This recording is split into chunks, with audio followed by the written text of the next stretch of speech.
বন্ধুরা, আজকে আমি নিরামিষ এঁচোড়ের তরকারি দেখাবো। দেখো বন্ধুরা, এঁচোড়গুলো আমি এইভাবে কেটে নিয়েছি, এঁচোড়ের আঁতি ফেলে আর বীজগুলোকে আলাদা করে নিয়েছি। দেখো এইভাবে আমি কেটেছি এঁচোড়গুলো। তারপর নুন হলুদ দিয়ে সেদ্ধ করেছি। সেদ্ধ করার সময় বাটিতে আমি দুপলা তেল দিয়েছি। তেল না দিলে বন্ধুরা এঁচোড়ের আঠাটা বাসনের গায়ে আটকে যাবে। আর দেখো বন্ধুরা, আমি আর নিয়েছি আলু, টমেটো, কুচানো নারকেল,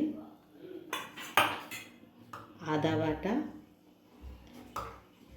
জিরে গুঁড়ো 1 চামচ, এখানে হাফ চামচের মতো নিয়েছি গরম মশলা গুঁড়ো আর হলুদ গুঁড়ো। আর দেখো বন্ধুরা, ফোড়নের জন্য নিয়েছি গোটা জিরে, তেজপাতা, শুকনো লঙ্কা।